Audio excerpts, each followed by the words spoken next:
for a chance to win 2 pit passes to any World of Outlaws event of your choosing. That means late models or sprint cars. We've been talking about that the last few weeks, Chase. What an amazing opportunity that is for so many people. Yeah, they're handing out a lot of those things. I thought it was just a 1-week deal, but we've been doing it for the last 4 or 5 weeks. So maybe we'll get some new guys that have never been to an Outlaw race to win those tickets, and that would be pretty awesome. Maybe make a new fan, a new sprint car fan, or maybe even late models if you're, if you like the fenders and stuff like that. So that's a great promotion to the Outlaws and NOS Energy Drink and everybody at iRacing's put on, man. I would be tweeting right now if I was eligible. Yeah, sure. Definitely. I think Chase definitely gets enough time in the infield of racetracks. Definitely spent, I think, some time down in the infield with some racetracks this Memorial Day weekend as well, actually watching Chase Cabray do some racing. But the warm-up is complete for the final feature event this season. Let's go down your 20-car starting grid for the 10th round of the World of Outlaws NOS Energy Drink Sprint Car World Championship Series here on iRacing and, of course, on Dirt Vision. On the pole, the defending champion from last year. He's not having a championship competitive season, but he's put in a lot of wins, and he will be on the front row on the pole position here tonight with Adam Elby starting alongside him. The 57 of Anthony Lopresto has been a lot of fun to watch the last handful of weeks. He'll roll off the inside of row 2 with currently 3rd place in points, James Edens, on the outside of that second row. Nick Cooper and Cole Newhoffen, they make up row number 3 with Nelson Webster and David Heileman. David currently sits 2nd in the points, and remember, he is fighting with the 52 of James Edens for 2nd in the points. We need to see how that 49 car can come through the field. Braden Eiler and Chase Cabray are on row number 5 with Blade Witt and Vinny Sansone on row 6. Matt McKinney and your 2019 World of Outlaws NOS Energy Drink Sprint Car champion Alex Bergeron starts on the outside of row 7 with Cole Cabray and Justin Thomas on row 8. Britton Roxbury, Ryan Mayer, Joel Berkeley, and Alex Smolders will make up the 20-car field as they roll to straightaway. And Chase, we saw some single groove racing at the start of the night, but that bottom line has really opened up as we head into the feature. Yeah, we're definitely going to see some guys roll on the bottom. I think last time we were here, actually, James Edens won the race on the bottom of the racetrack. So we're going to see some guys rolling it. We're going to see some big sliders being thrown, hopefully for the lead. And how about some of these guys we haven't really talked about at the front of the field right now? Adam Elby, he won the very first sprint car race that ever had here. That we ever had for this series was 2 years ago at Eldora, and he starts on the outside of the front row. We really haven't talked about him too much this season, so he might be able to grab his first victory of the season. How about Anthony Lopresto starting inside row 3? We barely talked about that guy all year long. And then Cole Newhoffen on the outside of row number 3, man. There are some new faces at the front of the field. We might see another first-time winner here tonight. iRacing safety truck will be coming down towards pit road this time. Put 30 laps on the board and put this 20-car field in command of the number 98 Altus Esports Machine, Tim Ryan. We are green for the final time for the sprint cars. And there's a good start from Tim Ryan. The field will fan out to the top of the bottom. I see 4 abreast for about 5th. I see the 49 of David Heileman in there, and I think James Edens in it as well. And David's in an incident. Yeah, big wreck on the backstretch, and it looks like we are definitely going to go caution, I believe. No, we're green. Wow, how are we still green? Half the field's wrecked on the backstretch, but we are staying green. And Alex Bergeron somehow makes it through that mayhem and has made it up to the 9th spot. He might not have gained a whole lot of spots, but somehow he doesn't lose touch with the front of the field and misses that huge crash. 49 to David Heileman, who we've been talking about for running 2nd in the points, loses out big. His competitor for that point in the championship currently sits 4th, running just ahead of these two, the 39 and the 57, Chase Cabray and Anthony Lopresto. They're wheel-to-wheel slider line from Chase Cabray. You've seen a lot of that thus far this weekend as Anthony works it back down to the bottom. But can Chase work the top side in towards 1 and 2 as the 12 of Bergeron is hunting in the background as well? Yeah, wow. Look at everybody on the bottom of the racetrack, Randy. We thought it was going to be up on the top, but everybody's really migrated down to the bottom. Look at Adam Elby trying to work the middle of the racetrack. He's got speed right there. He pulls up next to Nick Cooper for the 2nd spot down the front straightaway. So the 74's got the wing back a little bit, and he's running in that stuff that's gotten thrown off the bottom of the racetrack right in the middle, and he's going to have the 2nd spot almost down the back straightaway. So We got a lane on the bottom. We got a lane off of the bottom that's got speed right now. And Albie Oh, off car turn around. 4. Chase Cabray, 421, I think, is up in the air as well. That's going to be our first caution of the night following a big incident in towards turn 3. And these guys were racing aggressive. And I think the 11 of Cole Newhoffen just kicked up the intensity a little bit too much. Actually, I think Cole was there. Chase slammed the door just a little bit. But Nicole Newhoffen, right rear, goes into the left rear of the 39 of Chase Cabray. Chase pretty much a passenger at that point. He slides right up into the 421 of Roxbury. Yeah, that sucks to see Roxbury get taken out, man. If I'm not mistaken, last time we ran Knoxville Raceway, that 421 was right on the tail tank of David Heileman that made that incredible run through the field, and he ended up in the 4th spot. So I was expecting to see Roxbury towards the front of the field by the end of this race, but man, that was a huge wreck there for Chase Cabray. Hopefully he's all right sitting in his chair at his house, man. He had a great run this past weekend in real life, but it's not going to look too good here on the virtual world. You think it was a hard hit there in the office chair? It might have knocked him out of his office chair, I'll tell you that. Yeah. If he's got the virtual reality goggles on, it might hurt. Yeah, that is true. If he's got the motion rig, that would definitely hurt as the field currently rolls their way through. That is going to push a couple of cars up the order just a little bit because of that. The 49 of David Heileman, though, this is a nightmare situation for him, Chase.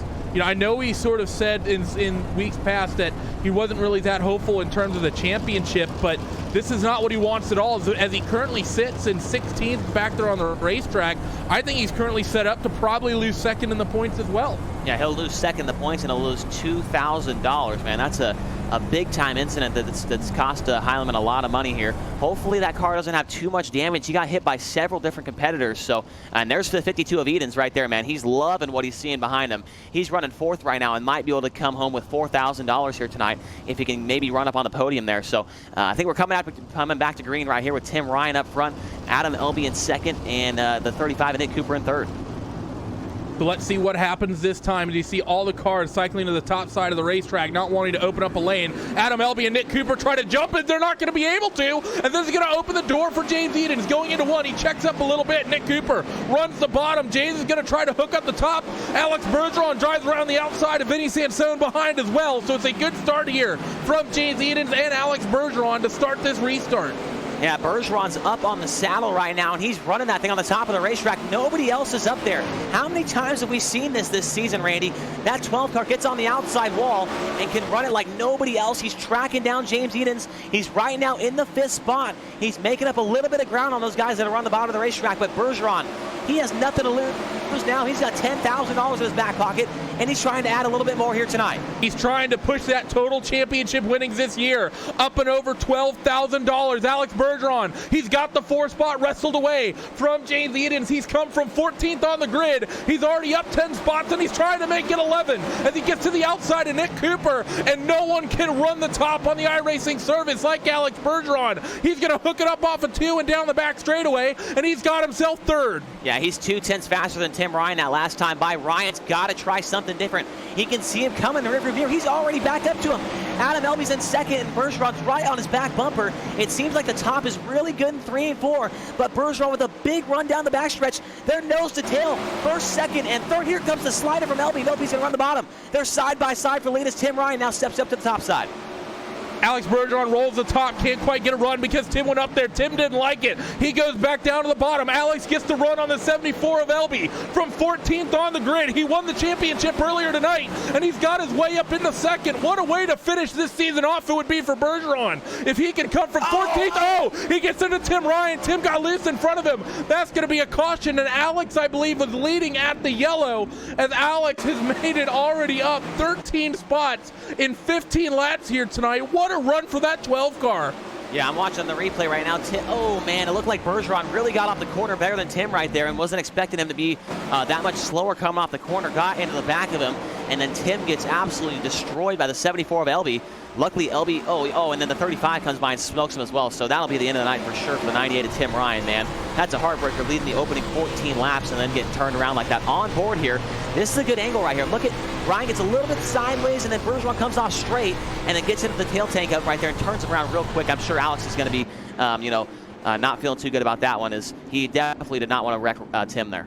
Yeah, there's definitely nothing intentional about that. If we were to get an onboard with the 98 car of Tim Ryan, you'll actually hear that he has to lift out of the throttle there coming off of 4, and at that point, there's really not much Alex can ever do there when the car ahead of you just basically catches one of those bumps wrong, and you're that close to him, and the throttle gets lifted. You're always going to run into the back of him. Not anything that Alex can do about that. But what a start to this race. He's passed 13 cars in less than the first half of this event. We're already past halfway, but that caution came out before halfway. What is it that Alex is able to do? Why is he able to run through the field like no one else? We've seen this, what, 4 times now this season? I have no idea. I don't know if he's got some special track time at all these racetracks and just goes and practices all week long or what, man, because he is just so smooth up there. You saw Tim, he was wiggling back and forth all over the place trying to hang on to the car, and Alex is just cranked right, just absolutely so perfect on the wheel, and was driving right up behind him there. I just couldn't tell you, Randy. I think that 12 car is just in a league of his own here, and he showed it all season long. Looking for career win number 5 on the season. The pace truck pulls off, and we're back to green here at Knoxville. Look at the start from the 12 car of Alex Bergeron out to an enormous gap.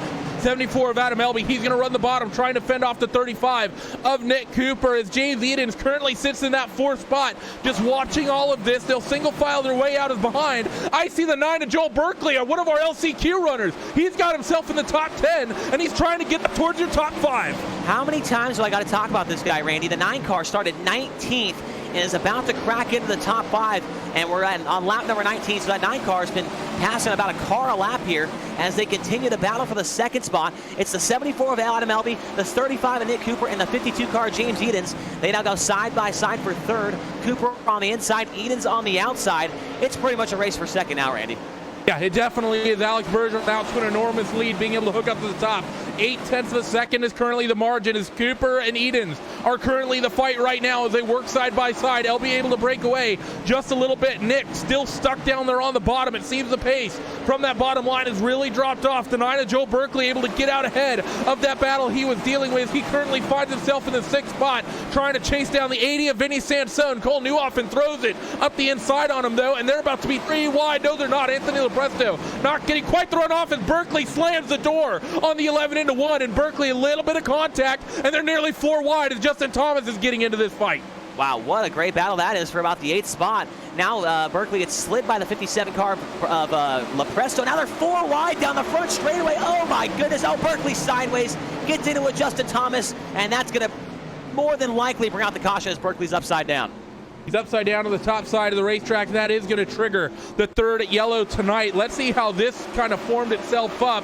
They were being aggressive, and this is, I think, really Chase. I don't think there's 4 lanes of racing you can take down this front straightaway here tonight. That front straight has really slicked itself off, and I wouldn't say anyone was really over-aggressive. I think Cole didn't realize they were about to be 4 wide, and he sort of came up about a car length into that Mode Motorsports car of Justin Thomas. I think not understanding that the 9 car and the 57 were both outside of the 23 as well.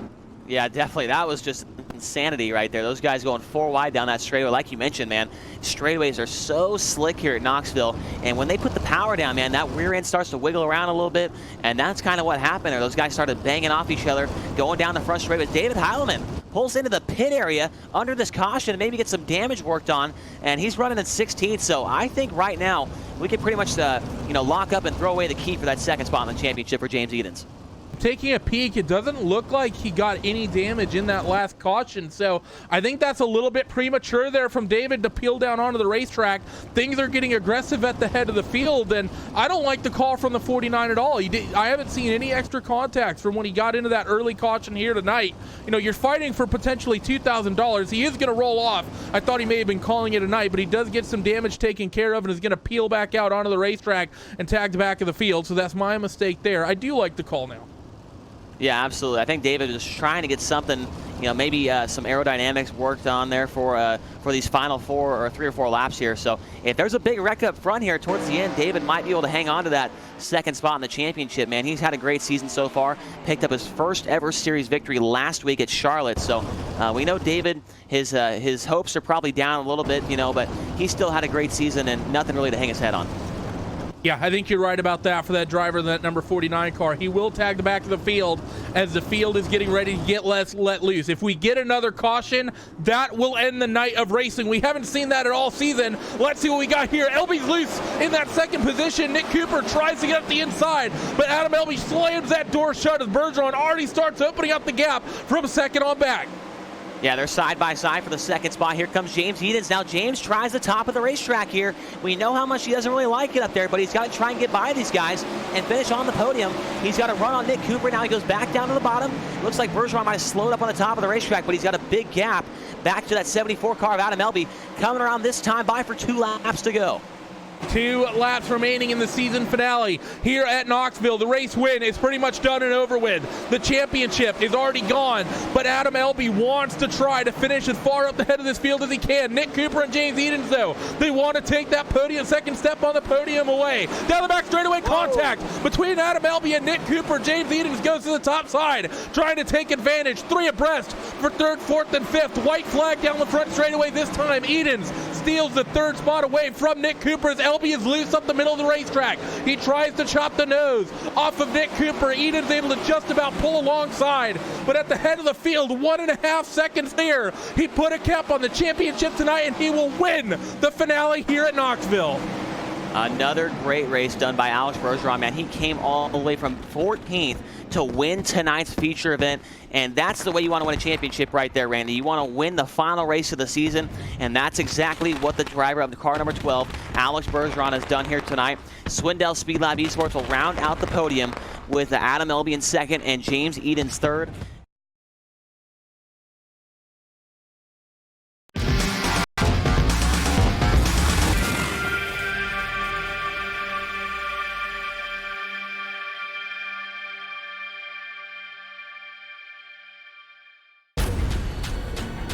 This is the original esport racing game.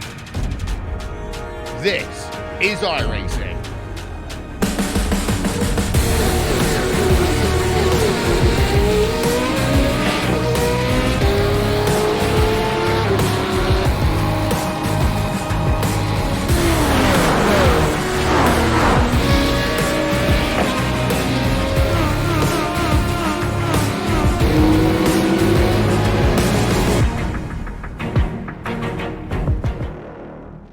Race fans, you wanted the best? You've got them.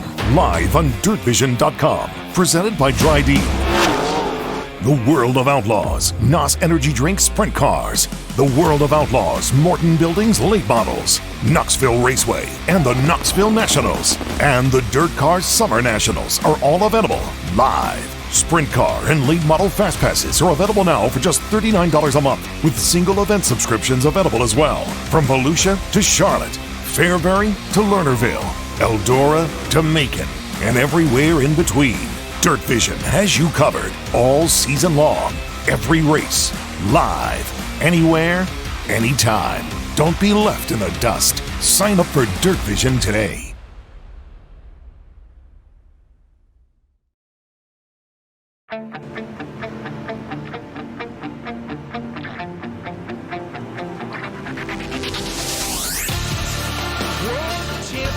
Competition is in full swing here on iRacing and the iRacing Esports Network, and it's time to kick off our second of now 3 Dirt Oval World Championships with the World of Outlaws Morton Buildings Late Model World Championship. Randy Cheneth, Tim Terry, and Hugo Louis will be in here bringing you all the action for this season opener here at Volusia. And Tim, the sprint cars put on a fantastic show, and Alex Bergeron finds himself nearly $12,000 richer after 10 weeks of competition. But it is time to kick off another season, which feels a little bit weird to be doing so in June. Yeah, it was a great championship to kick off the Dirt Oval World Championships, but now we get the late models on the racetrack, and as you mentioned, it's a brand new series, a brand new sheet of paper going in to this one, and we're going to see who gets the first strike in when we come to Volusia and see who can take away those points and set themselves up for a potential championship run this year.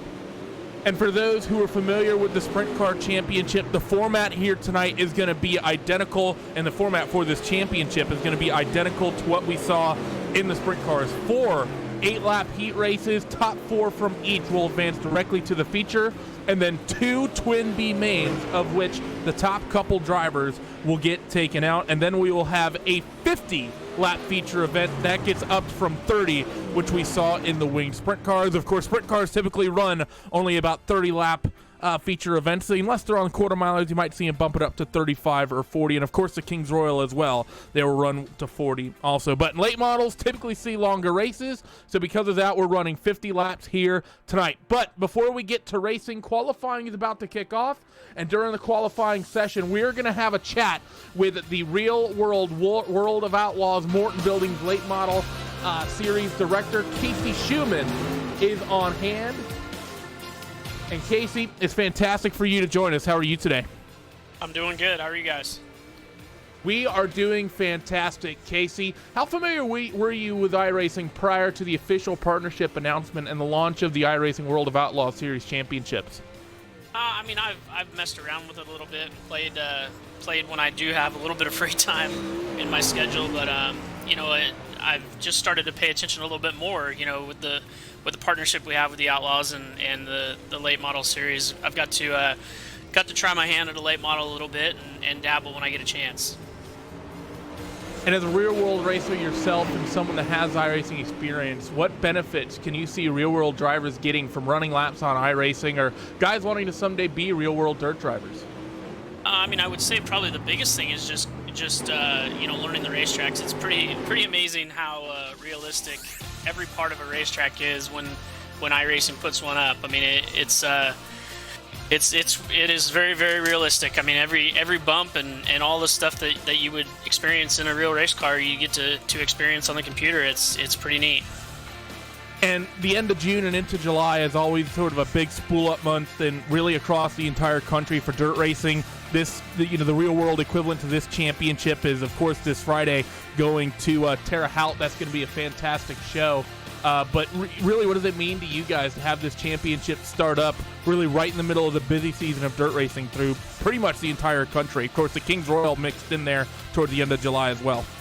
Oh, I mean, it's really cool. I mean, it's cool for some of our fans to, and some guys may never get an experience, what it's like to drive a race car, but, some of these guys, and we've seen it in the past with some of the NASCAR guys, and I think William Byron is a good example where, some of these guys put on a good show and show some of these owners what they can do, and it shows the owners know how realistic this is, and gives them a chance to maybe go and get in a real race car and go do it. And it's very cool to have our name and our brand associated with it, and it just creates that much more buzz about what we have going on our side in the real world.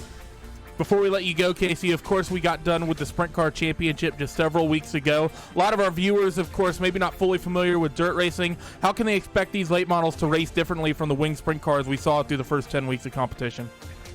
I mean, the racing itself is going to be great. I mean, it's in real life and on iRacing, everything I've watched, I catch myself watching sprint car races and late model races now on iRacing, and it's just as exciting as the real thing. You just maybe don't get quite as dusty. So it's been really cool. I'm excited to kind of see how it plays out and see some of the names that come to the front, and I expect it to be some really, really good hard racing, just like I see on iRacing all the time. Well, thanks for joining us, Casey, and thanks again for everything you guys do at World of Outlaws and your partnership and your support here on the iRacing service and making these championships possible. We hope to hear from you in the near future, and you enjoy the show tonight. Absolutely, and good luck to everyone. I just put on a good show, and I'll be watching. There he was, Casey Schumann, series director from the Real Series of Morton Buildings Late Model Championship from the World of Outlaws. And let's take a peek at your schedule and the 10-race championship these guys are going to be doing. This is, of course, going to be happening every single Monday, every single Monday. There is a lot of money on hand in this championship, but that's not the word I was going for. Round one, of course, today here at Volusia Speedway Park. And then, as you can see, every single Monday night is going to get busy for these guys. You have Lima Land in there a couple times, second round and the second to final round of the championship. Knoxville in 2 weeks. Eldora, and then Volusia again on July 22nd. Kokobo, Knoxville once again, Williams Grove, Lima Land, and the dirt track at Charlotte rounding everything out in August. Tim, it's a fantastic championship for these guys, and really, this being the second Dirt World Championship we have, really has made 2019 the biggest championship season we've ever had here on RaceSpot TV and the iRacing Esports Network. And Randy, it's a stack schedule as well. There's only 10 rounds. You have to be on your game every single night that you're on the racetrack. And you look at the venues that we have. We come to Volusia twice. You go to Knoxville twice. You end at the dirt track at Charlotte. It's a great, diverse schedule of 10 rounds. And as you mentioned, every Monday night, you've got to be on it in order to win a championship and win some of that money, as qualifying is just wrapped up. Qualifying has wrapped up, and we are getting ready to go to that first heat race of this season. And you know what? Let's go down your starting grid for that opening heat race of the World of Outlaws Morton Buildings, the Late Model Championship Series here on iRacing. Hayden Cardwell puts in quick time here for the opening round. He will start on the pole of heat race number 1 with Evan C. on the outside of that front row. Blake Cannon and Justin Thompson are on row number 2 with Howard Weaver and James Edens. On row 3, Garrett Robertson and Chris Beck on row number 4, and Phil Diaz will make up this 9-car field. Tim, I know for you of course, most people will recognize your voice from the iRacing, the Peak Antifreeze series and all the coverage you've done there. How is it for you coming in and seeing so many familiar names running in these cars as well? We have Phil Diaz, of course, in this grid, and we'll have Casey Kerwin in one of the other races as well at some point down the line. How interesting is it for you to see so many people you've called in races for so long really start to branch out into these other championships? It's really great to see. They're multi-talented, but we already knew that. We mentioned Casey Kerwin, Phil Diaz in this field, Zach Leonardi. I've seen him run legend cars in real life before, obviously defending champion of this series. And as this heat race rolls off, I looked down the list earlier, the roster, and I saw Justin Thompson's name. He's been around sim racing for a while, so kind of a blast from the past for me. I'm kind of excited to see this 98 roll.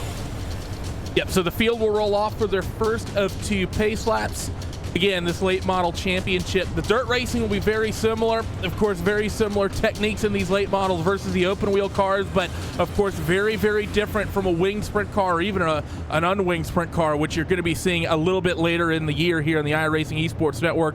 Cars a bit heavier, a lot of aero, as you can see, just based on how these cars are built. They don't really resemble the stock cars as they used to come off the showroom, but very, very heavy. You're going to see some different lines of racing from what we saw just a handful of weeks ago when we put a cap on the World of Outlaws NOS Energy Drink Sprint Car World Championship. They just crossed the starter stand on the front straightaway, so the drivers will be getting that 1-to-go signal, and then Hayden Cardwell will be put in command of the field to get the first drop of the green flag here on the World of Outlaws Morton Buildings Late Model Championship Series here in 2019. That iRacing safety truck gets ready to duck down on towards pit road, and we will now watch that white and lime green number 72 car of Hayden Cardwell. Where will he pick up the throttle? I think he'll do it a little bit early to open up a gap and start his season out right. Green flag flies, and we are green here at Volusia.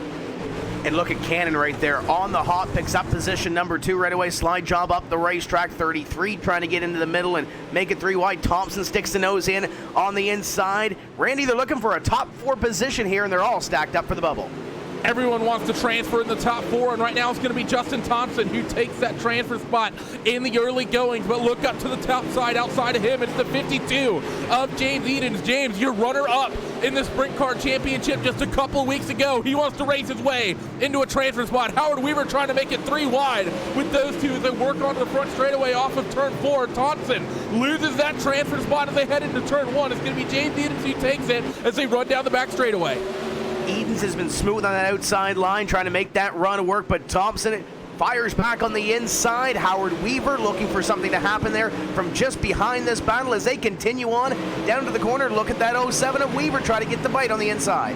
Weaver's trying to get it. There's good dirt down there on the low line, down the back straightaway, but on the front straight, it's really slick coming off of turn 4, and especially in towards 1 and 2. Your top 3 have single filed out, and they got big gaps between them. Hayden Cardwell leads the way at the head of the field by a couple car lengths, followed by Blake Cannon and Even C, who has cycled into that 3rd spot. The 52 of James Edens now as they single file through. He holds that transfer spot. The 98 of Thompson trying everything he can to get there, and Weaver's trying to put a move on him.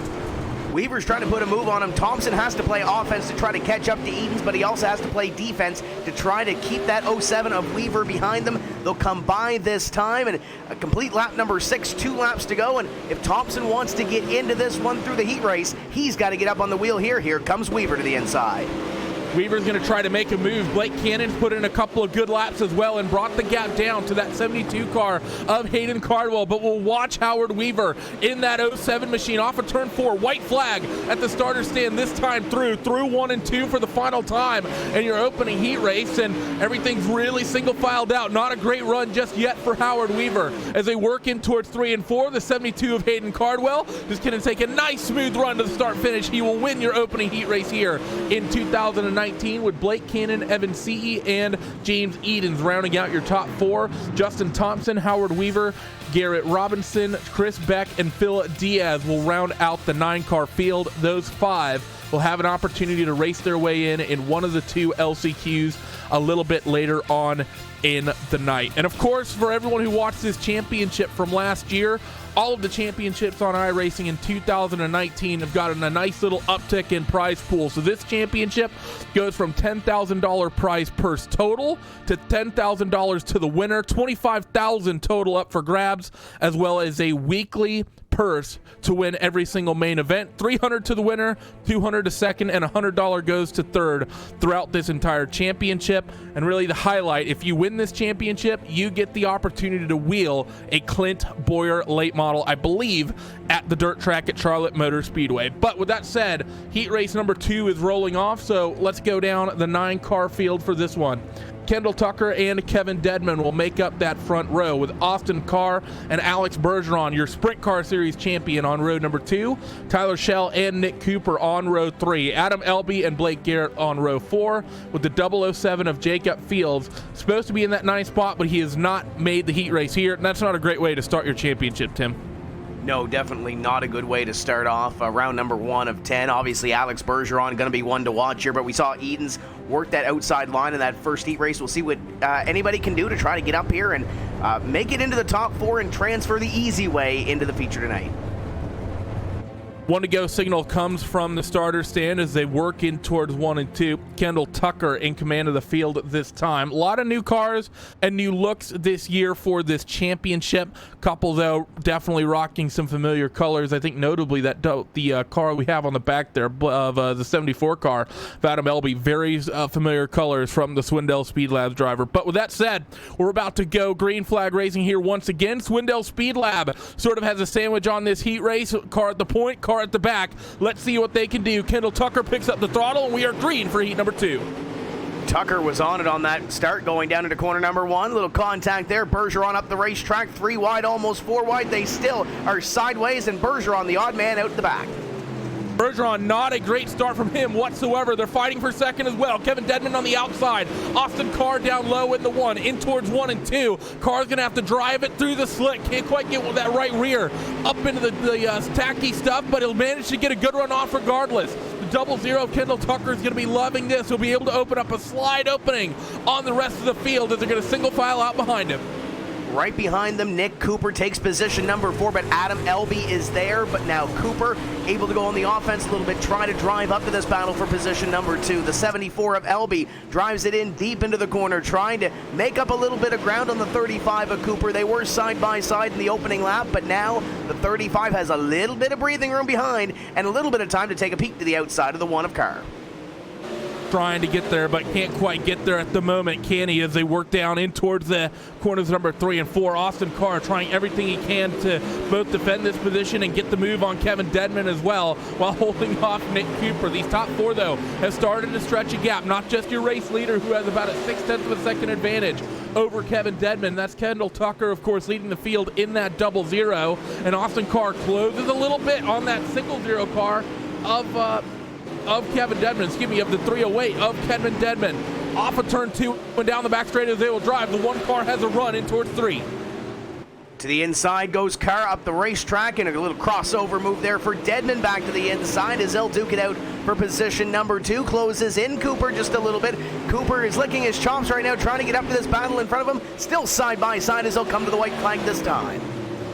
Last time around, Volusia for heat race number 2 as Austin Carr will get a run off the corner and they'll work down the front straightaway. Up the inside goes the 308 of Kevin Dedman. Gonna throw it hard in towards 1 and 2. Doesn't get a great run down the back straightaway. The 1 of Austin Carr. He'll have the position in towards 3 and 4. Out at the head of the field, Kendall Tucker will win the heat race, and Austin Carr is gonna steal the second spot away from Kevin Dedman in the closing moments. Fourth place will go to Nick Cooper, with the likes of Adam Elby, Alex Bergeron, Tyler Schell, Blake Garrett rounding out what ended up being an 8-car field, and Jacob Fields, as we said, not taking the start there for that second heat race.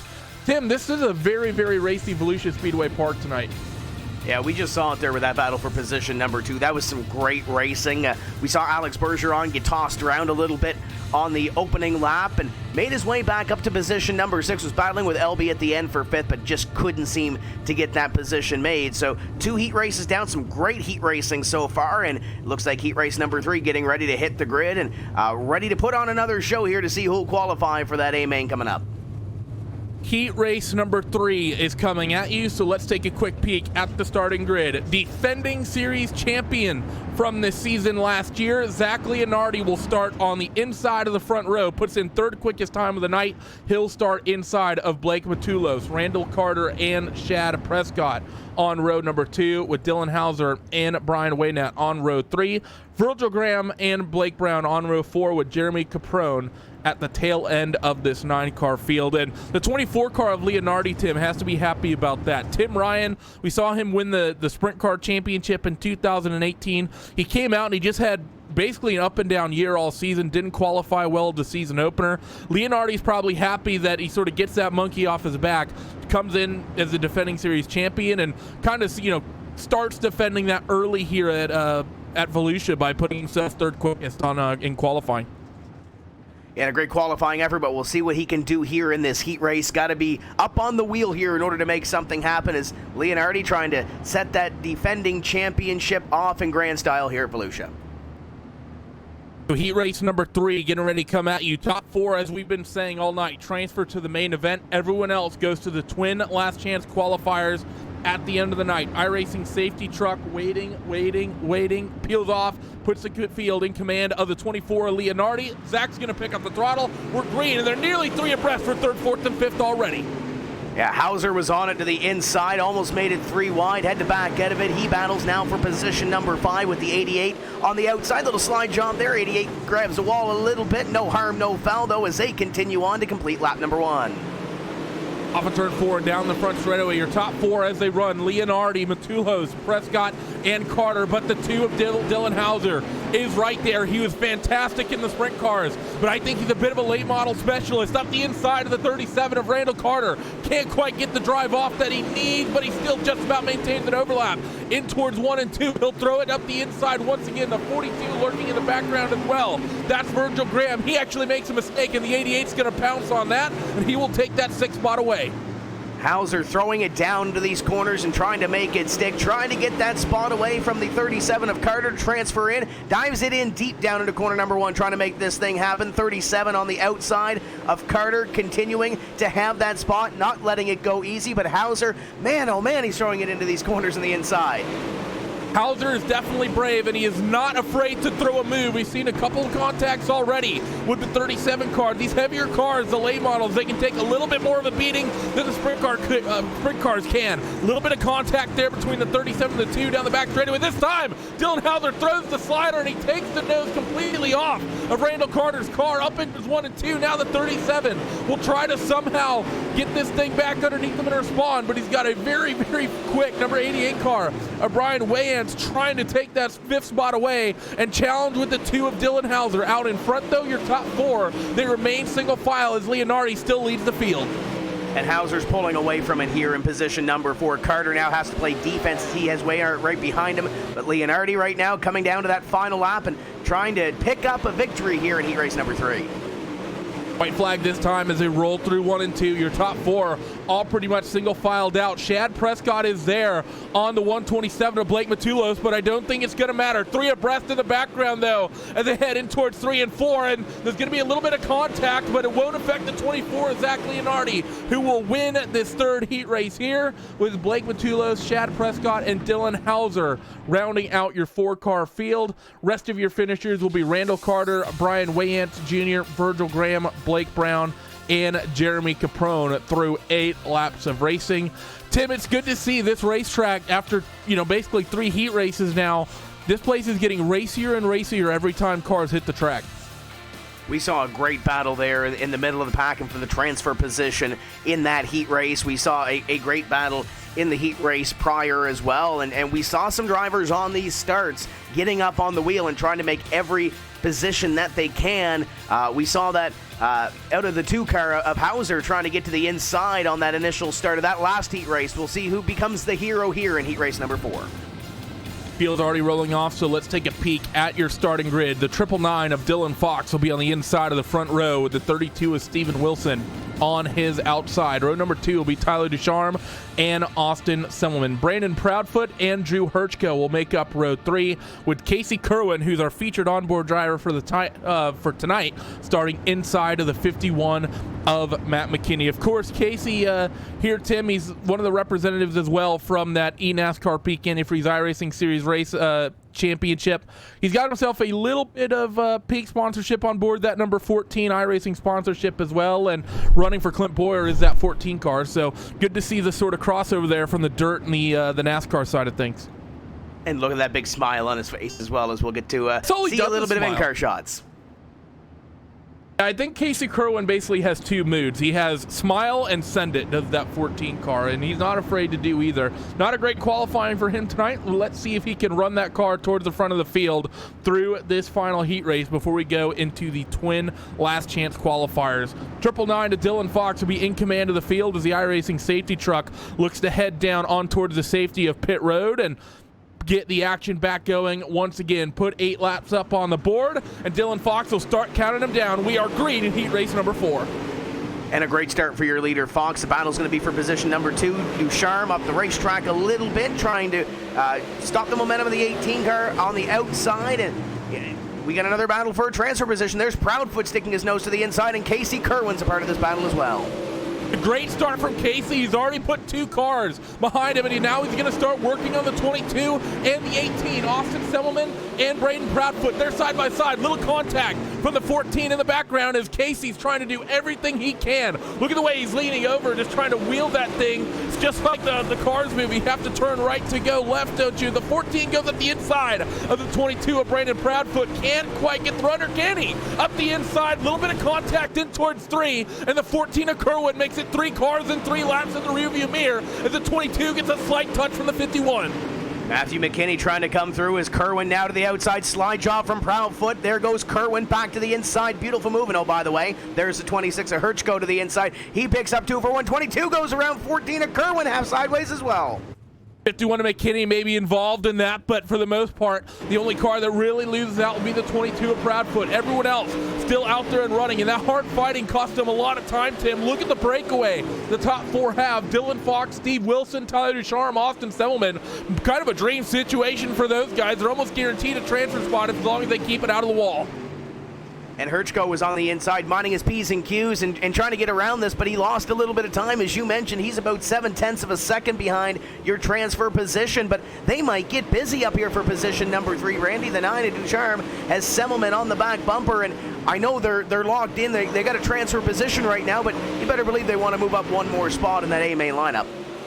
Well, it won't just be one more spot. Remember, it'll actually be essentially 2 rows. You will bump yourself forward in that starting spot. For the main event. White flag this time through with Austin Semmelman. He's trying to size up that 9 car of Tyler Ducharme and set anything up any way he can as they work down the back straight and in towards 3 and 4. I don't think he's going to have enough, and it's going to be the 999 of Dylan Fox who will take victory in heat race number 4 with Steve Wilson, Tyler Ducharme, and Austin Semmelman rounding out the transferees. Drew Hirschko, Matt McKinney, Casey Kerwin, and Brandon Proudfoot will round out the 8-car field from heat race number 4. And Tim, we're about to go LCQ racing, which, as you know, can get crazy. And this place is, I think, about to provide some amazing racing for these guys to work with. We saw some crazy racing in that last heat race for a transfer position on back, and some of those drivers might feel like they were robbed a little bit, and they didn't get the position that they deserved. But now it's time to get up on the wheel. It's go or go home time. You really have to make it happen here. 12 laps, top 2 will advance. Everybody else gets to watch the rest of the racing on the iRacing Esports Network. And the thing is, Tim, is that, of course, there's only 2 cars transferring. That's, of course, pretty low from what oftentimes you'll typically see for sort of a Saturday night kind of run. Typically, you'll see the top, maybe 3 or 4 get transferred through unless it's sort of a lower car turnout. And that's going to make the racing so much more important and so much more probably intense for everyone involved, knowing it's only the top 2 that transferred through. The likes of the people starting on that second row are going to start throwing fists early. Yeah, you got to be up on the wheel here, especially if you're back where Phil Diaz is back in position number 9. You have to get up on the wheel and hope for something to happen here and hope for those holes to be opened. But Justin Thompson getting ready to lead these guys to green. Yep, starting field, clicking through on the bottom of your screen will be Justin Thompson and Randall Carter at the head of this first last chance qualifier. Howard Weaver and Brian Wayant on that second row. Garrett Robinson and Virgil Graham on row number 3, with Chris Beck and Blake Brown on row 4, with Phil Diaz starting at the tail of the field. Also with these LCQs, there is a slight difference in the lap count. We bump it up to 12, which means these guys will have a little bit more time to work with rather than the 8 laps that we had in the heat races. That means the track's got more time to change, and you got more time to potentially throw moves on your competition, and as we've seen a couple times already tonight, maybe even move somebody out of the way. But for Justin Thompson in that 98 car, he needs to get ready because he's got a not very large buffer to really work with in terms of potentially being on pole position. If you get something slightly wrong, you will very quickly fall out of a transfer position. Let's take a peek and see as Justin momentarily will be put in command of the field here when the safety truck peels on towards pit road. There it goes, and the 98 car waits, and we go LCQ racing into 2019 for the Morton Buildings late models. Best start for Howard Weaver on that inside line as well. He's going to clear Randall Carter. We got a little jack up in behind. Everybody keeps it straight for the most part, but now up in front, Thompson continues to lead, but Weaver looking on that left rear quarter for something to happen for the lead position. Thing is, though, he already gets that transfer spot because Randall Carter did not have a great opening lap and did not have a great turns 3 and 4, but Howard, he wants to prove he's not washed. Side by side, down the back straightaway, in towards 3 and 4. The 07 VLR car works in 98. We got a car upside down in the background, but we stay green in this series under the LCQs. We won't see yellows till the main event as Garrett Robinson, who goes for a tumble. Pretty much going to be the end of his night as the 07 still side by side with the 98. And as Weaver works that inside line of Thompson, the 37 of Randall Carter, after that restart, after that opening lap, has caught these two. He's got to pass one of them in order to get in to the main event here, but Thompson having his hands full on the outside. Weaver will go to the lead, and now Thompson has to play a little defense. Here comes Carter taking a peek. Randall Carter, he's on the outside right now, but he's very close to being on the inside of your top 2 transfer spots. Howard Weaver running the middle now. You see him slowly moving up the racetrack as that middle line has slickened off, and we have a huge 4-car pack in the background as well. Virgil Graham, Phil Diaz, Blake Brown, and Chris Beck. They're not running for transfer spots, but they're 3 abreast at the moment toward the back end of your field because they know if anything happens to this top 3, they will be the ones who inherit the transfer spots. This is a great battle for your top 3. That 37 of Carter to the inside. Thompson on the outside. Little contact into the corner. And now Thompson will have to go back to the inside. Little crossover move. And Justin Thompson going to have to get up on the wheel if he wants a transfer position. Carter working that outside line. Does Thompson come up and do a little slide job? He's going to take position number 2. Does Carter go back to the inside? No, he sticks to the outside going down to the corner. Wasn't quite close enough as we're already halfway through LCQ number 1. Matter of fact, we're starting lap 8 of 12 as the 98 works up the inside of Randall Carter. Randall trying to spool it up, little bit of contact, fender to fender, and it's going to be the 37 who has to lift out of that one, and that might bring in the likes of Blake Brown and Virgil Graham into this fight. It's about to be a 4-way scrap for second. If Justin Thompson wants to transfer, he better start running. Look at that 37. Great move to the outside of that corner, but not enough. Get to the outside of Thompson. Looks to the inside, takes a little peek, slides it down, not going to get there. And as you mentioned, here comes that 77 of Blake Brown. Brown wants a piece of it, but he's quickly running out of time. They're working lap number 10. Thompson trying to play defense here. He's got 3 or 4 behind him now that want that spot. 2 laps to go. They come off of turn 4, and can the 98 of Justin Thompson hold on? He has 3 cars. I think all of these 3 are quicker than he is at the moment, but he just has to defend. He's got 1 going low and 1 going high. It's the 77 of Blake Brown looking on the inside, which is where the 98 didn't go through turns 1 and 2. In towards 3 and 4 for the second and final time. The 98 of Justin Thompson will just about get the run he needs. The 37 of Randall Carter, though, he's trying to hold off the 77 of Blake Brown as well. He wants to be the one to take the second spot away. A little bit of contact. Nearly 3 wide for the final transfer spot in towards 3. Thompson gets sent a little bit. It's going to be the 77 of Blake Brown who gets it. Howard Weaver will win the LCQ, but it's going to be Blake Brown who on the final lap will steal that second transfer spot away. He came from position number 8 on the grid, Randy, to take away that second place position. He was clean about it, picked up his spots, and when he needed to do so, he was on the wheel to take away that final transfer position. Congratulations to Blake Brown, Howard Weaver, and everybody else. It was close for third on back as you see it on your screen. Yeah, crazy close as you look at the gaps there. 0.8 of a second, the gap from first to second, but look at there, second, third, fourth, fifth, all within 0.7, really right on top of each other. And they were closer than that as they were coming off 4. Let me tell you, the gap stretched out a bit as they came to the line. LCQ number 2.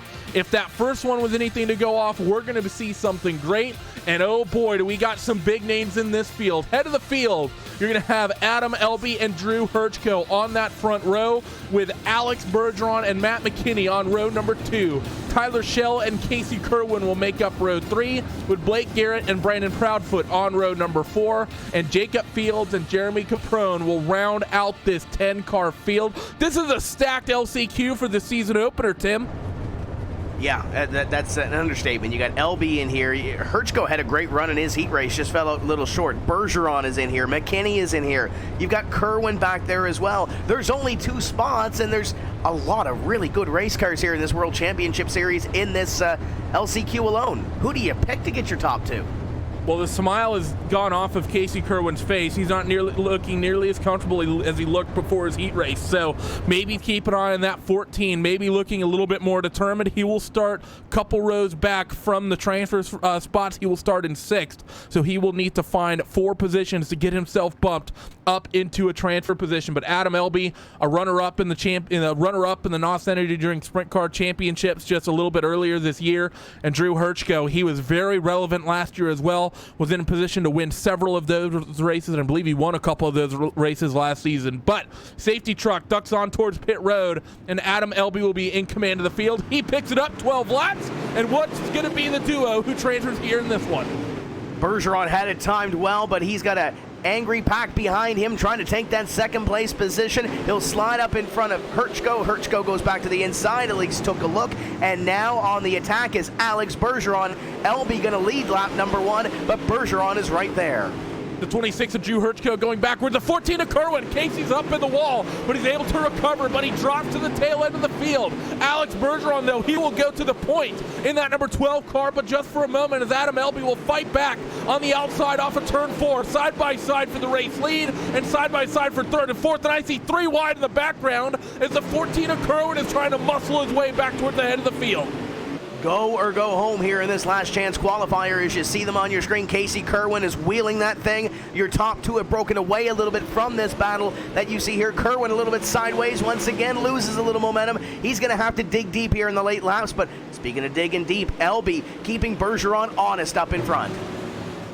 And the gap they've managed to open up, I think Adam Elby is likely going to tame it off just a little bit on the 12 car, knowing that there's a huge margin at the moment, and that margin could be the difference from not making it and making it. A little bit of tightness from Adam Elby coming out of turn 2. That's going to allow Herchko to come in towards this fight just a little bit. Didn't quite have the exit off of 2 that he wanted. Now as you actually seen these guys, Tim, the top side of the racetrack starting to go away. Everyone's starting to run right up against the wall all the way around this racetrack.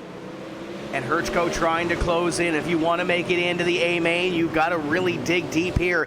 Elby falling off the pace of Bergeron here. Now the 26 of Herchko gains a little bit of time on that lap. We're in the second half of this 12-lap LCQ. We're on lap number 7. We got 6 laps to go. Who is going to end up taking this one away? The 26 of Herchko is now on the back bumper, playing that offense to try to take away that final transfer position.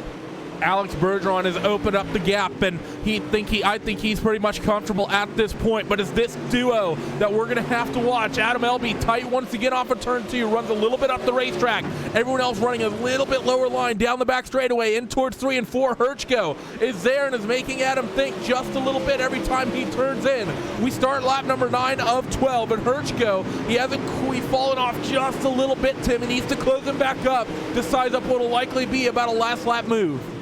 We saw this with the last Consi. The second place driver fell back into the clutches of 3rd, 4th, and 5th on back, and it ended up being a hard charger taking away that last transfer position. Are we seeing the same story unfold here? Elby up the racetrack. Herchko gets a great run off too. Takes a little bit of a peek to the inside. Can't get there at this point. They'll come by this time and see 2 laps to go. Another great run into the corner by Herchko, but Elby occupies that position. Who's it going to be taking away that final transfer spot into the main? 3/4 of a mile to go for these two. They're working towards 3 and 4, and Herchko nearly able to get alongside the 74 of Elby. Elby a little bit loose through the center of 3 and 4 this time. That's going to allow Herchko to close in towards 1 and 2 for the final time. Elby still running that slightly higher line up the racetrack. Can Herchko take advantage? Bergeron is clear and is going to win this LCQ unless he makes a mistake in the 26 of Herchko. He tags the wall on the inside, and that's going to end his night. The 74 of Elby will hold on. You mentioned that one word, Randy, mistake. Herchko hit the wall on the inside. Adam Elby gave him the line on the inside, gave him enough room to operate down there, but just could not get there. Tried to get a little too much, and there we go. Another great finish to a heat race or Consi, and now we set up for the final event of the evening. That was a great race to close off the qualifying races here.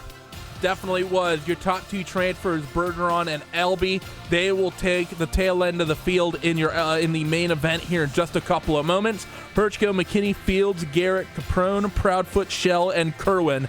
It is the end of their night, and they can come back and compete once again next week on Monday night. Do not go away, though, here on RaceSpot TV. We are going to take a short break before we bring you our main... I take that back. That's my mistake there, but it's been a fantastic show for these guys, Tim. The racetrack's been racy. Everything like that has been absolutely amazing thus far. 50-lap feature event here. Things are about to be pretty awesome. Yeah, this one is going to be exciting. We saw some great racing in the heat races and the Consis as the warm-up begins to roll out onto the racetrack, and there's some drivers like Alex Bergeron deep in the field that are going to try to make their way up. Hauser was pretty good in his heat race. He starts deep in the pack. There's 20 capable race car drivers here. There's a lot that didn't make it in through those Consis. I'm excited for this 50-lap feature. Yeah, it's going to be absolutely amazing. The top drivers, Hayden Cardwell, Kendall Tucker, Zach Leonardi, and Dylan Fox, of course, those 4 winning the heat races. They're really the ones to keep an eye out. But, of course, as always on dirt racing, Tim, it's not uncommon to see a car be quick in qualifying and be quick in their heat race when the track's in relatively nice condition. There's been nearly, 40, 50 laps probably put into the circuit since some of these guys have been out here. This place is slickened up quite a bit, and we even saw in that last LCQ, that racing line moved sort of from the middle to high line, and everyone migrated down to the bottom. You got to be comfortable to run down there, because this place is going to beat up with 20 super late models out here running for 50 laps. There's not going to be any tacky dirt out there by the end of the night.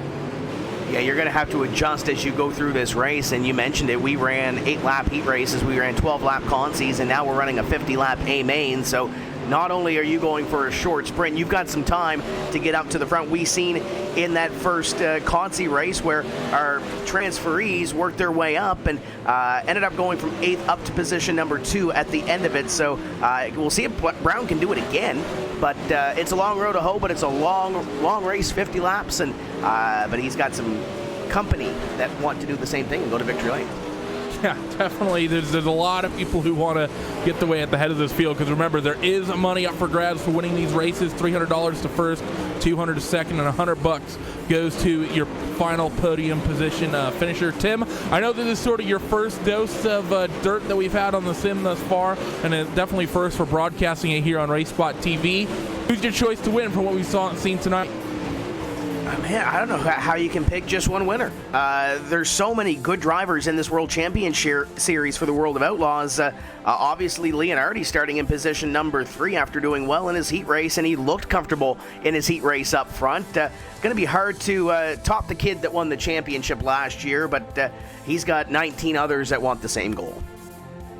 So with that, the pre-race warm-up will come to an end, and we have 20 of the best super late model drivers on the iRacing service gridding up here at Volusia Speedway Park. Let's go down the starting grid for the 50-lap main event. Hayden Cardwell will take the point here for the season opener at Volusia, with Kendall Tucker on the outside of that front row in the 00. The defending series champion, though, Zach Leonardi, who will make up the inside of that second row, with Dylan Fox starting in the 4th spot to his right. Blake Cannon and Austin Carr will make up row number 3, with Blake Matulos and Steven Wilson on row number 4. Evan C. and Kevin Dedman will make up row 5, with Shad Prescott and Tyler Ducharme residing on row number 6. James Edens and Nick Cooper are on row number 7, with Dylan Hauser and Austin Semmelman on row number 8. Howard Weaver and Alex Bergeron on row number 9, with Blake Brown and Adam Elby rounding out the 20-car field in this one. The field rolls their way out, and it's a lot of white cars that I see at the head of the field, Tim. I think we have a couple of teammates. Of course, the dirt teammates, the dirt racing guys, Hayden Cardwell, as well as on the outside of that second row, Dylan Fox. I'd keep an eye and maybe see if those guys work together a little bit to try to gap themselves early from the competition around them. You talked about a lot of beautiful race cars as well in this one. That 72 car is a sharp-looking piece, as is the 00 and the rest of these cars in this field. But I like the look of a green race car. I don't like the bad luck superstitions. That's out the window. This 72 car might have something here. He's going to have the control on this initial start of this one, though. Yep, he will, and that's going to be a tremendous advantage, especially with how pacey these guys have been. We saw quite often in the NOS Energy Drink Sprint Car Championship Series that the driver on pole position often had a huge advantage going into the main event and into the races. So those drivers at the head of the field, being able to command the field, they can get their way quickly away from the hard chargers in the background. And we've already seen a couple times tonight, sometimes even if you have the pole, the hard chargers can still come up and get you. Regardless, the season opener for the World of Outlaws Morton Buildings Late Model Championship Series here on iRacing. Season opener here at Volusia, the first 50-lap feature event coming at you tonight, and the 72 of Hayden Cardwell picks up the throttle, and we are green for 50 laps of action. Cardwell down into corner number 1 will pick up that lead position. Leonardi tries to get into position number 2. Tucker falls into that position, though, and now begins chase on Cardwell. 4 wide in behind for a moment there. It's getting dicey. They're making a little bit of contact as you see Zach Leonardi isolated up top. Dylan Fox in the 999. He's going to get forced in the middle, and he'll lift out of it in towards corners number 1 and 2. So they'll go from 4 wide into 2 by 2 up and down the field. Hayden Cardwell currently leads the way, but the 00 of Kendall Tucker is keeping him honest down there on the bottom. Keeping him honest on the bottom, trying to pick up that lead position, maybe put a little bit of pressure on him, but as we mentioned, lots of laps to work here. 50-lap A-main. Leonardi has found his way back to position number 3. Carr now has his hands completely full with Fox on the outside, and here comes Blake Cannon trying to make a battle out of it. This is for position number 4. Fight's picking up everywhere as they work their way through. Hayden Cardwell still leads. The fight for second, though, is where it's picking up as Zach Leonardi's been able to close in on Kendall Tucker. Continues to work around here just behind them. That battle for position number 4 heats up. Dylan Fox taking a little peek on the outside to the inside. Austin Carr trying to work that inside groove, and just behind, Cannon's been going up and down the racetrack a little bit here in these first 5 laps of the race. Trying to take a little peek to the middle groove right now as he sees those 2 in front battling side by side. Looks like that 999 of Fox on the outside will take that advantage. Carr will fall back 1, and now where does the 44 Blake Cannon go? He looks to the outside. Drivers working all over the place at the moment, trying these different lines, trying to work their way forward, but the 72 of Hayden Cardwell has been able to open up a gap at the head of the field, nearly 7/10 of a second, 7.5 of a second nearly, as they work through corners number 1 and 2. Field fights up and down the field though. I saw nearly 3 abreast in the background. I think that might be, yes it is, Kevin Dedman. He's involved in this fight. The 52 of James Edens is there, the 2 of Dylan Hauser. We've seen him tonight already how aggressive he can be. They're fanning out nearly 3 abreast towards the tail end of your field, fighting as well with the 32 of Stephen Wilson. Fox may have had a little bit of a drift up into the fence there. He's lost 1 position up here for that battle for position number 4. There's battles all over this racetrack. Cannon now has his hands full. See, on the inside in the 33, trying to make something happen here. It's at that point in the race where these drivers are really starting to feel out their race cars and feel out this racetrack of what it's going to do after the first 10 laps of competition here, as we'll come by this time and start the 10th lap. Lap number 10 of 50 starting to get logged right now. Field starting to single file out just a little bit. Kevin Dedman still has his hands full with the 35 of Nick Cooper and the 12 of Alex Bergeron. Remember how quickly he charged early on in this night. He's already up 3 positions thus far from where he started. He's trying to work with Nick Cooper to get around Kevin Dedman. A little bit of contact from the 35, and they'll both go around him on either side. Kevin Dedman loses 2 spots down the front straightaway. Bergeron on that outside line trying to pick up 1 more position here in battle with the 35 of Cooper. Drives it in on that outside line, lets it drag and can't get the position as of yet. It's got the line on the outside, but Bergeron trying to make it happen from the back of the field. Picks up 1 more spot here, and now we'll have to close in on that great battle in front of him. Edens gets a little sideways, a little contact as he battles with Edens. I think it was a little bit of contact. Dylan Hauser and James Edens, the 2, and the 52 is the 2 car, tries to slam the door on the 12 of Alex Bergeron, but Alex is not afraid. He slots it up on the outside, along that outside wall, and he's going to pick it up. So Bergeron dicing through this field, already up 6 spots from where he started, and hounding down the 52 of Jaden Edens to get himself up into the 11th spot. Out in front, though, it's still the 72 car of Hayden Cardwell who leads. Second spot currently comfortably held by Kendall Tucker. Closest fight amongst your leaders is Zach Leonardi and Austin Carr. They were nearly side by side for a moment off of 2, but the 1 car has since lost a little bit of ground. You mentioned that battle back there with Bergeron. Bergeron was able to get up to Edens, but hasn't been able to do anything. And as I say that, goes it in on the inside and tries to pick up 1 more position. Bergeron knows that he has to go, but look right behind. Hauser tries to throw it in on the inside. Maybe a little contact there. The 12 of Bergeron trying to get that 1 more position, but now has to play a little bit of defense. There goes the 2. Throws it in. Hauser is here to play this evening.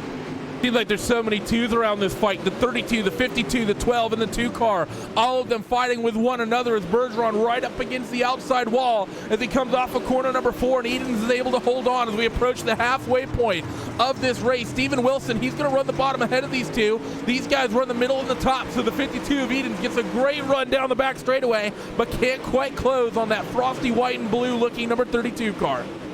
Hauser's had a good run the last couple laps, going to the inside, throwing it in on Bergeron, but hasn't been able to make any inroads on it. And as they battle, Bergeron way up the racetrack, it closes in. Nick Cooper 1 more time. Cooper wants another position out of this fight, and as they battle, it's about 5 seconds behind your leader. Cartwell is out by almost 2 seconds on the rest of the field now.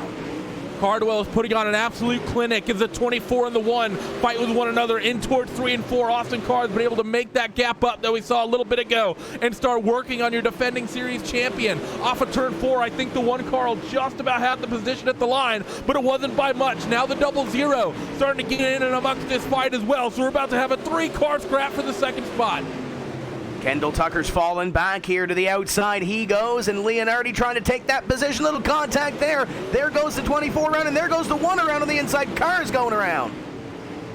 Caution flies for the first time here tonight on lap number 21 of 50. Let's take a peek on what could have caused that. And I think that was just hard racing, Tim. All these guys kind of stacked up in front of the 1 of Austin Carr, Leonardi, and the 00 of Kendall Tucker. That caused him to check up, and I think the 999 of Dylan Foxwood, and expecting that, got in the back of him and turned him around. Shouldn't be race-ending damage there, but for Austin Carr, he's going to go to the tail end of the field. So we're going to have one of our quickest cars by the looks of things of the night, restarting here in that 20th spot. He's going to be fun to watch with the way those guys in the mid-pack are fighting. We've had a couple of movers so far in this race. We keep mentioning Alex Bergeron. He's now into position number 10 after that'll all shake out. Shad Prescott's moved up a few positions as well. The 41's moved up to position number 7 after starting in 11th place. So this caution flag might be what those drivers need to gain those extra few spots and maybe get a top 5 finish, if not get on the podium here this evening. But Cardwell has been up front. He's dominated this race so far, was out by 2 seconds before that caution flag flew. But now Leonardi, Tucker fell back there on that run prior to the caution flag flying. Dylan Fox has a quick car. Blake Cannon also has a quick car as well. But Cardwell going to control this one up front. We'll see what he can do over the remaining 25 laps or so, just about to reach the halfway point. But Cardwell's look quick. The thing is, Tim, this is always a stressful point of the night, isn't it? Because you've been out there, you sort of managed to break your way out from the rest of the field, and you kind of are able to go 20 laps, run away from everybody, and then you reset. And it's sort of it stacks on, I think, in 2 ways. One, I think as the leader, you're going to want to reopen that gap up, and those guys behind, they know how pacey you are. Leonardi's going to throw a move if he can if anything, keep you from opening that gap up early. Indeed he will, as the 72 of Cardwell going to lead this thing back to green, and this restart going to be key to try to get out there and try to build a lead. But Leonardi and Tucker going to try to get up here and get on the wheel to see what they have for the lead in the final half of this race.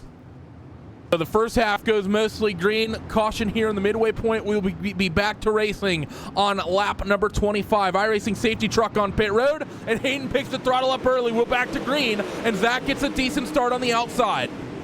Outside car Leonardi gets a great start and holds position number 2 way behind them.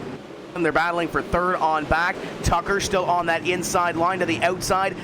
Fox trying to take it away, and look at the 44 of Cannon.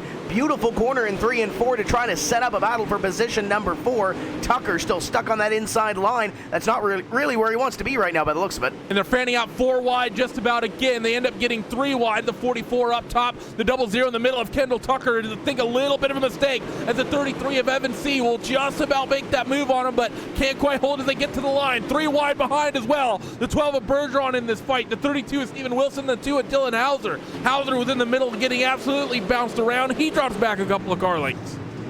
Fox made one small mistake. It opened the door for Cannon for position number 3, and Leonardi just barely ahead of this battle for position number 3. The 00 once again of Tucker trying to peek to the inside. 33 of C is in this battle as well. Where did the 41 of Prescott come from? He's working his way up as well. Phenomenal racing for second on back.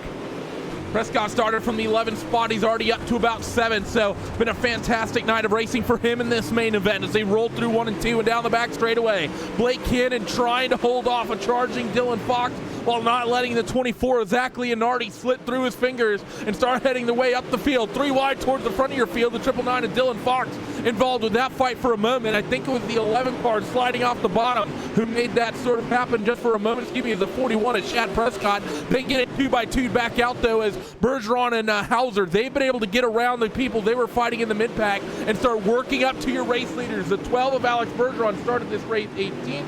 He is nearly at the front of this.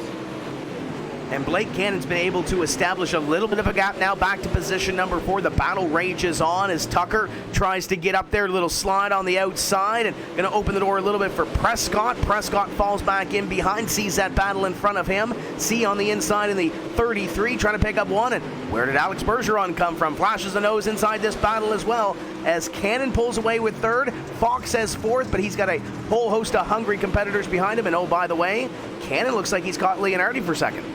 What a move from Alex Bergeron in the background. Dylan Hauser got up the inside of him, made it 3 wide with James Edens. Alex worked the cutback, drove it up the middle of the 52 and the 2, and he took those spots right back. So that's a hard fight in your mid-pack as those guys continue trying to run their way towards the head of the field. Leonardi, Cannon, and Fox, they're still all over each other as well, nose to tail. The 33 of Evan C, he's fighting with Shad Prescott. Those guys are all over the place, and the 00 of Kendall Tucker is going to take advantage. Medulla's there as well to the inside of Prescott as they'll go at it for that spot. 00 of Tucker's been up and down these last couple laps and now in the middle of this racetrack trying to defend from Prescott. Prescott gets that great run off the top of the racetrack but can't go anywhere, kind of boxed in right now. Medulla's to the inside trying to pick up 1 more as they continue to go at it, and Bergeron now a part of the battle. There fighting with the 127 of Blake Matula, but can't quite find an opening. He's going to try to make one for himself. up the middle. The two of Hauser's there on the inside as well. It seems like every time Alex makes a move, Dylan makes one as well. They're side by side in towards turn 3. Little bit of contact as Hauser kind of gives Alex a fender. So Hauser's going to pick that spot up, and Alex may lose another one to the 35 as well. That one car, by the way, who brought out the caution of Austin Carr, he has been unable to really work his way back through this field. He currently runs 15th, but he's still trapped there amongst all the drivers towards the back of the field. Yeah, he's still got a little ways to work here late in this one. Leonardi has his hands completely full. Cannon has taken position number 2 away now. It's a battle for position number 2, about a second and a half behind your leader, Cardwell. Cardwell has run and hid from the rest of this field. Cannon up to second, Leonardi back to third, and they all fight for second on back here as we close in on 10 to go in a couple laps here. Currently working lap number 39, getting ready to start lap 40 in just a couple of moments. Look up the inside, the 999 of Dylan Fox on the 333 of Evan C. Nothing's going to go there, and in fact, he's going to move backwards a little bit towards that 00 of Kendall Tucker. The 2 of Dylan Hauser starting to reel these drivers in as well. The 12 of Bergeron was unable to get around Blake Matulos, and at the moment, Dylan Hauser can't do it either. He's maintaining just a little bit of overlap, but he'll single file it out as they roll off of turn 4. Ahead of him, 3 wide, as the 41 goes up the middle. The 999 of Dylan Fox, he's going to run right in the middle. The 41 on the bottom, the 00 of Kendall Tucker up top, and they'll get 2 wide as they roll into 3. It seems like once Tucker gets into a rhythm, it's a little bit smoother for Tucker. He likes that outside line. Now pokes the nose down to the inside. Maybe a little crossover on Fox. Prescott is there to the inside as well, trying to steal a couple of positions. And where did Hauser come from? Hauser now a part of the battle to the inside of Tucker and trying to pick up a couple more here. Hauser is on the march looking for at least a top 5 run before this one is all said and done. And the fight for the, contact between the 2 and the 00. Thought maybe we might see a car get around and we might get a caution. Fights in your top 5 picking up as well. Evan C has been able to get around Zach Leonardi. That 03 car now runs in the 3rd spot and is trying to chase down Blake Cannon for 2nd. And he thinks that 03 car, he's got pace on this slickened off racetrack as we approach 5 to go. Up the racetrack goes Cannon C to the inside as they'll duel it out for position number 2. It's about almost 2 seconds behind Hayden Cardwell, your leader. The 44 continues to roll the top. The inside goes C. They get single file now for the time being. If the 33 wants to take position number 2, he's going to have to be smooth here. He was smooth through corners number 1 and 2. Can he pitch it down into 3? Side-by-side battle for 2nd. They'll come to 5 to go. We had a car in the wall. I think it may have been the 999 at Dylan Fox, but he's been able to rebound nicely as up the inside. Evan C can't quite pick that spot up on the 44 of Blake Cannon. Down the back straightaway, inside 5 to go. Contact between the 2 of them and the 33 of Evan C is into the wall. Leonardi trying to close in. The 44 of Cannon was able to escape that contact with that 2nd place position. C's got to try to get back up on the wheel and try to make something happen. Cannon goes a little bit wide, trying to use what's left of that outside line. Gets the guardrail a little bit at a corner number 2. 33 of C trying to make it happen down to the inside. Great side-by-side battle for position number 2. It gets back to single file racing. 2 seconds behind your leader, Hayden Cardwell, as they'll come by this next time and see 2 laps to go. 2 laps to go for the 72 of Hayden Cardwell as he continues to run away from the field. The 33 of Evan C, though, has the 44's hands full for 2nd. 2 laps remaining in towards 1 and 2. Little contact for 2nd. Can Evan C take the opportunity that he's just opened up for himself side by side in towards turn 3 as they come towards the white flag? Evan C noses into the 2nd spot for now, and I think he's going to pick it up off of 4. White flag this time through. Blake Cannon throws a Hail Mary in towards turn 1. Little bit of contact once again, saying anything you can do, I can do better. He will take that spot back off of turn 2 in towards 3 and 4 for the final time. Hayden Cardwell is going to win the season opener at Volusia, and Blake Cannon is going to take that 2nd spot right back on the final lap as they cross the checkers. Cannon timed that perfectly to take that spot back from C. And in behind, looks like Prescott has found his way to position number 4. Leonardi falls to 5th at the checkered flag. So a couple of well-timed passes, but it was all behind this cat right here in front. Hayden Cardwell is going to light it up on the front straightaway as a winner, and pretty much completely dominated this one. Randy, he had that little caution about midway and still was able to take away this victory as the fireworks go off down the back straightaway. Leading all 50 laps here with Hayden Cardwell, put an absolute clinic on here tonight at Volusia. He'll take a handful of victory laps will that number 72 car, and he should be more than happy with himself as, oh, by the way, there'll be an extra $300 going into his pocket, picking up the purse win here tonight. Let's take a peek at your finishing results here from the season opener of your World of Outlaws Morton Buildings Late Model Championship Series. So after 50 laps of action, the 72 of Hayden Cardwell, he will take victory with Blake Cannon on us coming home in second, with Evan CE third, Shad Prescott in fourth. Great run from him. He comes from 11th, passes 7 cars, get himself up into the top 5, with Zach Leonardi rounding out that top 5. Dylan Hauser and Alex Bergeron 6th and 7th. I think those are the 2 most fun drivers to watch all night. They come from 15th up to 6th for Hauser and 18th up to 7th from the 12 of Bergeron. Blake Matulos, he moves himself down 1 spot from 7th into 8th. Dylan Fox finishes in 9th, and Nick Cooper will round out your top 10. Kendall Tucker will come home in the 11th spot, Austin Carr in 12th, James Edens 13th, Tyler Ducharme in 14th, Kevin Dedman 15th, with Steven Wilson, Austin Semmelman, Blake Brown, and Adam Elby rounding out the 19 cars who finished on the lead lap. Only Howard Weaver did not finish this race. He will come home in 20th, 13 laps down here this evening. Tim, what a fantastic show we just got here tonight. I can't think of a better way to get you into the booth here for one of these dirt track events here on the iRacing service. Yeah, this was an excellent show. Glad I could be here for this opener. You look at some of those battles at the end of this race. You had Blake Cannon, Evan C. going back and forth. Shad Prescott dug deep when it mattered and ended up taking away position number 4 at the end of that to get a little bit closer to that podium, but couldn't crack it here this evening. So we had a couple of really good battles at the end of this one, battles in the qualifying throughout, and at the end of it, it's Hayden Cardwell going to victory lane, and a dominant victory, as you mentioned. Was able to control the start, control the restart about halfway through this one, and take away a great victory here. Yep, it definitely was. And for those who are wondering about the Twitter follower counts of this broadcast boost, don't worry. We'll be up to our usual and expected Twitter follower numbers when we have Chase Rodman back next week for the second round of this championship. Tim and I are definitely slacking in that department. But post-race coverage starts now. We don't have your race winner on hand just yet, but I believe Tim Terry, he stood by with the 44 of Blake Cannon, who finished second tonight. Let's see if we can catch up with our second place driver. Blake, talk about that battle at the end between you and Evan, back and forth. What was going through your mind when he made that move with 2 laps to go? It was just hard, clean race, and I used him up, not gonna lie, a little bit, but I feel like he kind of made a hole that wasn't there. But either way, I had a really good piece. Just that long green flag run, I run Hayden down a little bit, and we were kind of mirroring lap times, and then the top kind of went away, and I had nothing, so. To come home second, I was just hanging on there at the end. 10-race season, first race of the year. You have to be happy with position number 2. Or with the way these races can play out, are you thinking big picture at the start of the year to try to take away that big championship?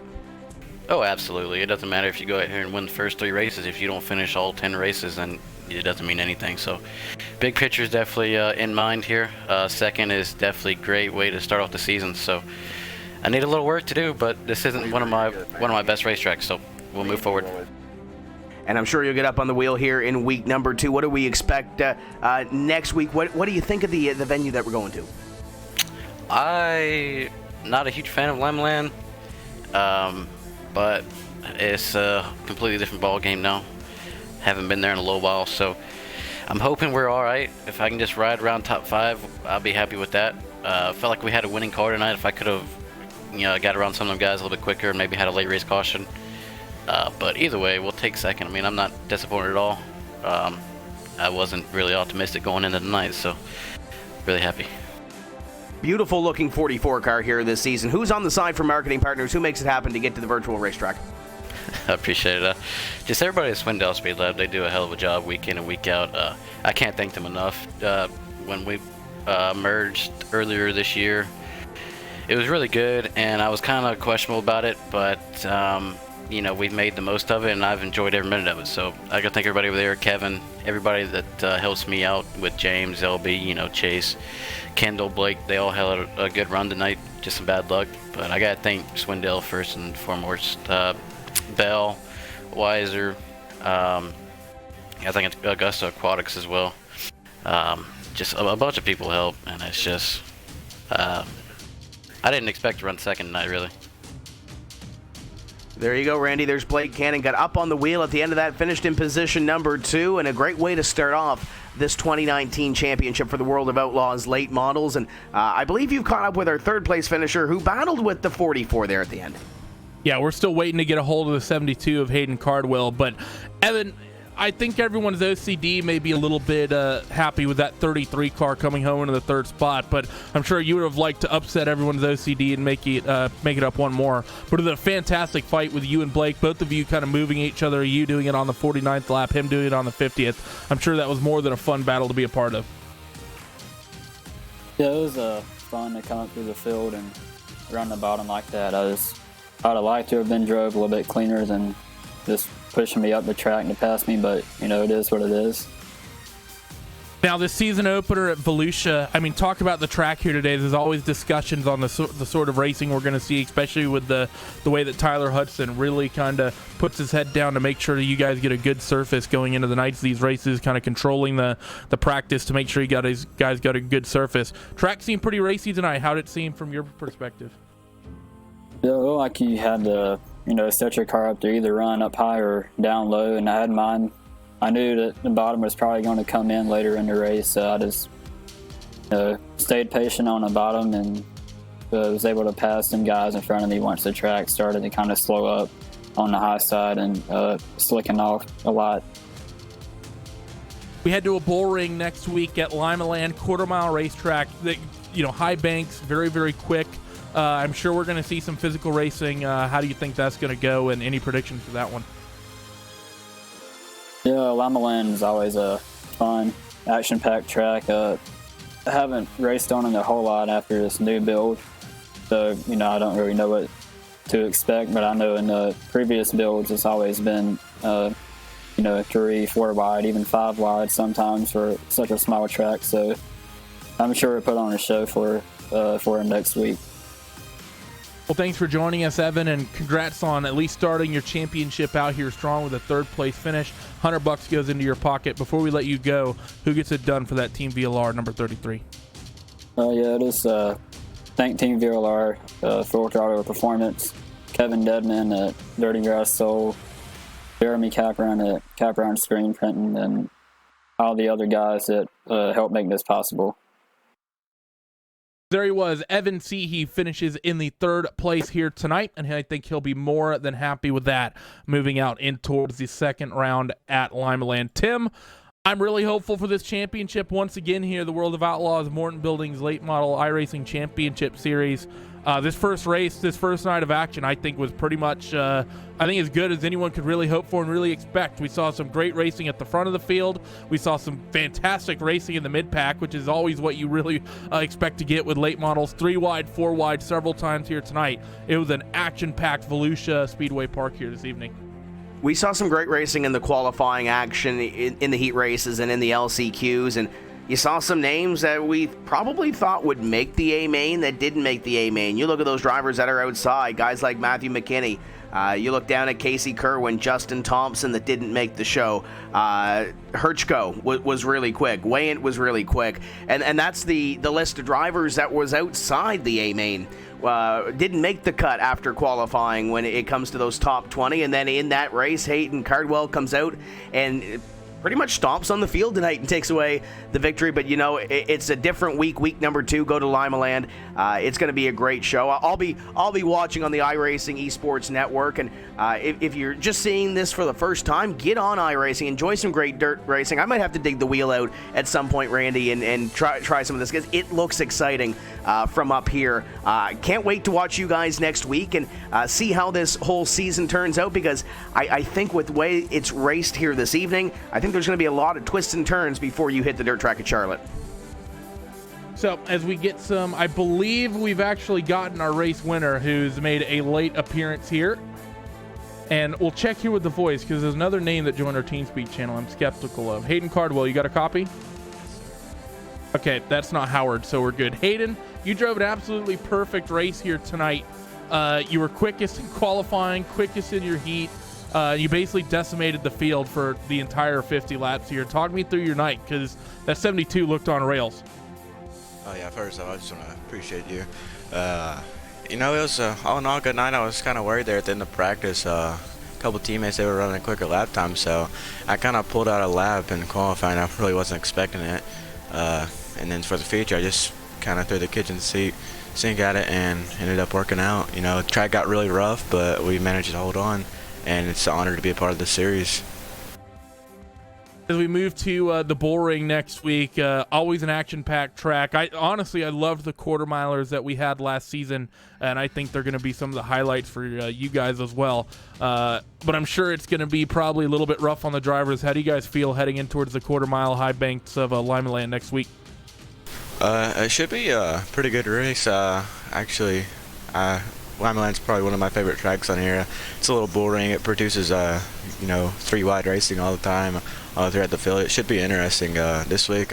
With all the competition we have in this series, it's just going to be tough to make every show, and then top 5s every week, top 10s is what it's going to do to get a championship. And then $300 for you, new for this championship, of course. Happened in the NOS Energy Drink Sprint Cars as well, but new for 2019. $300 the purse goes to the race winner in these championships all season long. Your $300 already spent? We don't know about that. We'll have to wait till the end of the season. All right, well, we'll wait for that for Hayden Cardwell. But Hayden, congratulations on winning the A-Main here tonight and putting in a very, probably one of the most dominant performances I've seen in the late models in a long, long time. Before we let you go, who gets it done for that #1 dirt car? Oh, yeah, I just want to go ahead and thank everybody at DUNRT, Eddie Livingston for allowing me to be a part of this such great team. You know, Shad, he came out of the third heat. I think he struggled in qualifying, ended up finishing inside the top 5. Fox had bad luck there at the end, but with all of us working together, we're going to end up doing pretty good in this points title, and if we can stay consistent, we should be at the end. Just can't thank everybody at iRacing for allowing us to do this. Can't thank y'all for the broadcast. Y'all do more than amazing job. Just can't thank everybody that makes this thing go in circles. Well, we appreciate your appreciation, Hayden. Congratulations on the win once again, and good luck to you and everyone else at D1RT heading out to Lima Land. Thank you. Well, ladies and gentlemen, that is going to do it for us here on RaceSpot TV on the iRacing Esports Network. Thank you once again for joining us and making us a part of your Monday evening. Be sure to tune in tomorrow night for the eNASCAR Peak Antifreeze iRacing Series as that championship comes back at Chicagoland, and in 7 days' time, we will have the second round of the World of Outlaws Morton Buildings Late Models iRacing Championship Series live from Lima Land. Before we let you go, huge shout outs to all the sponsors, of course, to World of Outlaws and Morton Buildings for their support of this championship. This couldn't happen without them, and it's great to have you guys on board and bring you the second leg of World of Outlaws World Championship competition in 2019. And huge thanks as well to Dirt Vision to all of their support of this championship as well. Until the second round of this championship next week, we will see you all next time. Bye-bye.